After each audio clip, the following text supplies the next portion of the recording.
नमस्कार दोस्तों, आज की वीडियो का शीर्षक है चूहिया के स्वयंवर की कहानी। गंगा नदी के तट पर एक धर्मशाला थी।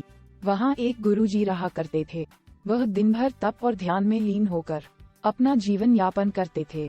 एक दिन जब गुरुजी नदी में नहा रहे थे, उसी समय एक बाज अपने पंजे में एक चूहिया लेकर उड़ा जा रहा था। जब बाज गुरुजी के ऊपर से निकला तो चूहिया अचानक बाज के पंजे से फिसलकर गुरुजी की अंजुली में आकर गिर गई। गुरुजी ने सोचा कि अगर उन्होंने चूहिया को ऐसे ही छोड़ दिया तो बाज उसे खा जाएगा, इसलिए उन्होंने चूहिया को अकेला नहीं छोड़ा और उसे पास के बरगद के पेड़ के नीचे रख दिया और खुद को शुद्ध करने के लिए फिर से नहाने के लिए नदी में चले गए। नहाने के बाद गुरुजी ने अपनी शक्तियों का इस्तेमाल करके चूहिया को एक छोटी लड़की में बदल दिया और अपने साथ आश्रम ले गए। गुरुजी ने आश्रम पहुंचकर सारी बात अपनी पत्नी को बताई और कहा कि हमारी कोई संतान नहीं है, इसलिए इसे ईश्वर का वरदान समझकर स्वीकार करो और इसका अच्छे से लालन पालन करो। फिर उस लड़की ने स्वयं गुरुजी की देखरेख में धर्मशाला में पढ़ना लिखना शुरू कर दिया। लड़की पढ़ने में बहुत होशियार थी। ये देखकर गुरुजी और उनकी पत्नी को अपनी बेट पर बहुत गर्व होता था। एक दिन गुरुजी को उनकी पत्नी ने बताया कि उनकी लड़की विवाह योग्य हो गई है। तब गुरुजी ने कहा कि यह विशेष बच्ची एक विशेष पति की हकदार है। अगली सुबह अपनी शक्तियों का उपयोग करते हुए गुरुजी ने सूर्य देव की प्रार्थना की और पूछा, हे सूर्य देव, क्या आप मेरी बेटी के साथ विवाह करेंगे? ये सुनकर लड़की बोली, पिताजी, सूर्य देव पूरी दुनिया को रोशन करते हैं, लेकिन वह असहनीय रूप से गर्म और उग्र स्वभाव के हैं। मैं उनसे शादी नहीं कर सकती। कृपया मेरे लिए एक बेहतर पति की तलाश करें। गुरुजी ने आश्चर्य से पूछा, सूर्य देव से बेहतर कौन हो सकता है? इस पर सूर्य देव ने सलाह दी, आप बादलों के राजा से बात कर सकते हैं। वह मुझसे बेहतर हैं, क्योंकि वह मुझे और मेरे प्रकाश को ढक सकते हैं।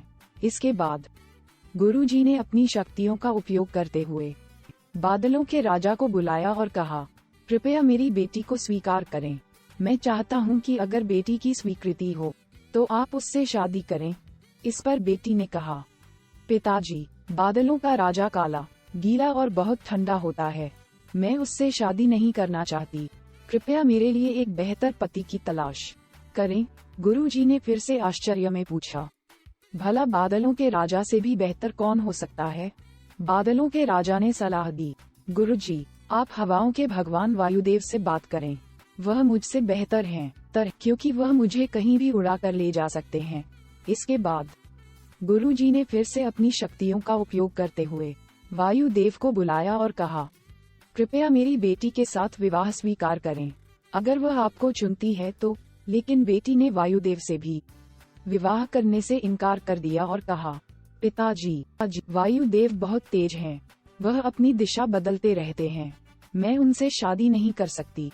कृपया मेरे लिए एक बेहतर पति की तलाश करें। गुरुजी फिर सोचने लगे, वायुदेव से भी बेहतर कौन हो सकता है? इस पर वायुदेव ने सलाह दी, आप पहाड़ों के राजा से इस विषय में बात कर सकते हैं। वह मुझसे बेहतर है, क्योंकि वह मुझे बहने से रोक सकते हैं। इसके बाद गुरुजी ने अपनी शक्तियों का उपयोग करते हुए पहाड़ों के राजा को बुलाया और कहा, कृपया मेरी बेटी का हाथ स्वीकार करें। मैं चाहता हूं कि अगर वह आपको पसंद करती है तो आप उससे शादी करें। फिर बेटी ने कहा, पिता, पहाड़ों के राज बहुत कठोर हैं, वह अचल हैं, मैं उससे शादी नहीं करना चाहती। कृपया मेरे लिए एक बेहतर पति की तलाश करें। गुरुजी ने सोचा, पहाड़ों के राज से भी बेहतर कौन हो सकता है? पहाड़ों के राजा ने सलाह दी, गुरुजी, आप चूहे के राजा से बात करके देखिए, वह मुझसे बेहतर है, क्योंकि वह मुझ में छेद कर सकता है। आखिर में गुरुजी ने अपनी शक्तियों का उपयोग करते हुए चूहे के राजा को बुलाया और कहा, कृपया मेरी बेटी का हाथ स्वीकार करें। मैं चाहता हूं कि आप उससे शादी करें, अगर वह आपसे शादी करना चाहे। जब बेटी चूहे के राजा से मिली तो वह खुश होकर शादी के लिए राजी हो गई। गुरु ने अपनी बेटी को एक सुंदर चूहिया के रूप में वापस बदल दिया। इस प्रकार गुरुजी की बेटी चूहिया का स्वयंवर संपन्न हुआ।